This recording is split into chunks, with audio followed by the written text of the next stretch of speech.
With a lot of musicians, you end up learning a song and getting very comfortable with that and getting kind of a little dopamine rush every time you play it, especially if you play it good.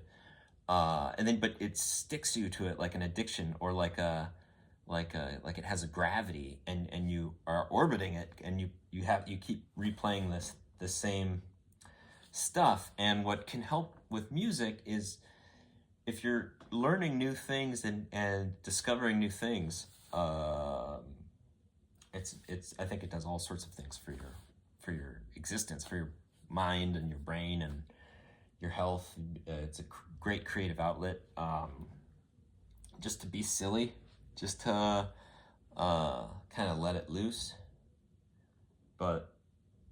And there's something great about if you're feeling angry or sad or rowdy or happy or peaceful, or it's just a great way to express that, like better than any words that we have. And then if you can play with other musicians who have this kind of loose notion of music, maybe you think about this shape too, then you can use music almost as this just interactive communication. And when the other musicians start doing something else, you can quickly start on that wavelength of communication. And it's just, so anyway, but the Philosopher's Stone is so interesting, and anyone can be interested in it, and anyone can learn. I call it the common stone in my game because it's a little pretentious to claim it's the Philosopher's Stone, even though I think it's the Philosopher's Stone. And I looked for it in antiquity. I think I mentioned this in the other video, but I couldn't find anything of the shape of this noodle crutch shape, of this Philosopher's Stone shape, the stone, the diatonic stone, the common stone, because it's where all these common modes, it's all these white keys on the piano. It's the shape that you get when you generate this scale. But you can generate, there's other scales, there's other stones, there's other shapes that have other modes, because what a mode is, it's just one of the corners on the stone that you set to 1 and you start there and you return there. It's just a great way to think about music. That's been what's keeping them out of the realm of music and making them not believe in themselves, that I don't get it. I wasn't born with that talent. Because it actually favors the people who have more mathematical engineering type minds, who are very good at taking reality and creating symbols out of it, and then using those symbols and then re-representing reality out the other side. There's a certain mindset that's really good at that. There's other mindsets that don't take symbols and crunch symbols, that are just more like playing around. And I think the combination of both those mindsets is really where it's at musically. But the playing around mindset is a very important mindset that most people who consider themselves non-musicians have. They just don't have the mindset to crunch these symbols into the playful actions. So this shape allows you just to kind of be playful without learning all the symbols. And when you want to learn the other symbols, they stick to this shape in certain ways. And then your understanding of music is just, it's not like it's this innate thing. I have an equation that has to do with the amount of interest you have in it, the amount of awareness, and the amount of times you spend doing it, and then your teaching and your physicality. And then I have it underscored and divided by a couple things. Your tendency to repeat yourself and do things habitually. That's that getting stuck in that song thing, and you won't really grow. You might get marginally better at that song every time you play it, but as far as your overall possible musical growth out into the uncharted waters of music, I think that's where the real magic lies. And when you play somebody else's song perfectly or whatever, they were out voyaging in the ocean creating a song and something that has never been played before, and now you're playing the thing. And most people think that music, that they are only capable of playing the thing and learning the thing by rote memorization and then playing it. And that is it's a monumental task of symbology, and a lot of people don't have the time or effort or energy, and they're not symbolically oriented, so they just want to be playful. And that's why I like that Guitar Hero game back whenever it got fairly popular. It was like you get to be a musician without being a musician, but it's just way more fun and actually kind of easier to just play around with actual music, and once you know the shape.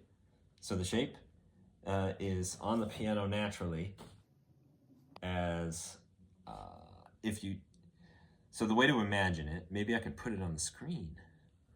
The way to imagine it is a dial with 12 spots and then a 7-sided shape within that 12 thing. And it's a symmetrical shape with a point on the top, and each corner of that shape will point you to the next note up the sequence, and you go around it in a clockwise manner. To go up it, you go around it clockwise. To go down it, you go around it. So it represents that spiral staircase of music, but you just generate it from looking up at it, and it's the pattern of the stairs that you skip when you go up and down this staircase. And then what's really cool about it is it gives you there's the major triad and the minor triad.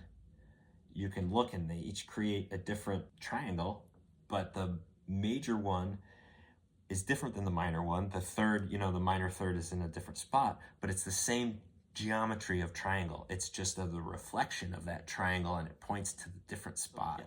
The Infinite Songbook has a little dial on each card. So if you don't already know, the Infinite Songbook can help you write music using piano, guitar, ukulele, mandolin, and banjo. And I am in the process of learning all of those, and I'm finding learning one of them kind of feeds into another. So for beginners, this sounds cheesy because it's like saying, oh, everyone should get this, or everyone should think the way I'm thinking. But what else should I say about it here and now? Oh, I was painting the picture of what it was, and then how so now you have there's 2 rotating dials. I made a video, it took me a long time, Infinite Songbook video instructions. And for my card game, I tried to fit on one sheet of paper, very small print, on 2 sides. One side is basically like a quick overview of music theory at using this shape. And then the other side is the directions for the use of the card game. And the card game has like these 4 different modes of playing it. Like you can use it if you want to learn an instrument as a complete beginner. It could be because it has chord diagrams built into it and a little symbol to think about music in this newish way. Then it has a chord with the chord diagram of how to play that chord on 5 instruments. So the cards are the same, and then the way you play it is different depending on your ability level. If you already know all the chords for your instrument, now you can use this to learn mandolin. If you don't know mandolin, but you can play piano or guitar or whatever, like you can use it to learn a new instrument and use it in a different mode on an instrument that you already know to write songs with. And also you can use it in a group setting. If you're with friends who always play that same song every time you get together, they play that Bob Dylan song, and it's fine, but it might be more fun to everyone write a song together using these cards. And what's even better is when you could just use it as I use the Buddhist metaphor of like just a raft to cross the river of musical hesitation, right? And then once you get across that river, you abandon the raft, so you don't need the Infinite Songbook once you're just in a jam and you're already psychically communicating with anybody. That would only get in the way. But to at least get it going and to get out of the song thing, because the songs, okay, so if you're using music as a language, a song would then be analogous to like a lecture, me like giving you my shtick, and like a memorized lecture that repeats. I can repeat my lecture to you, and I can repeat my lecture to you. Music can also be a conversation, and when it's a conversation, it's just so much. Lectures are great, but then when you hear the same lecture 3 times, it becomes a little disingenuous, or something happens. But a communication, if every time you talk it's different, then it's exciting to get the next conversation is going to be super exciting instead of each one becoming less and less exciting. So jamming with friends is awesome. And it's jamming with friends on songs that everyone knows. Like a lot of jams are like, okay, you got a song you want to play? Let's play that. And then, which is cool because then if I don't know the song that you're going to play, I need to do some quick learning. I'm going to use my noodle crutch idea and figure out where you're at and figure out what mode I should be in. And then I'll just be able to add something as if I'm in the original band in the background, playing in the same mode and key, not necessarily playing the song though. I bought a mandolin and I didn't quite know how to play it, but I was playing along with my friends who were playing guitars, because everyone has a guitar, and I wanted to add a different texture of sound. So it's just bastardizing the mandolin, playing their upside down guitar chords, and there's 4 strings, so it's more like a bass guitar. It's like an upside down bass guitar, like a left-handed bass guitar being played right-handed. Although the notes are reversed, like the G on the mandolin is the low note, and the G on the bass would be the higher note. But the same, it's like the same pattern, like the same musical overlay. Kind of like when you look at a chessboard, if you know how to play chess, and you can look at a rook and see all the spots the rook can go. Look at a bishop and see. So look at the queen and see all the possible things kind of can light up in your brain if you look at it that way. That can happen on the guitar fretboard too, and you can kind of do that and superimpose where your good spots and your bad spots are.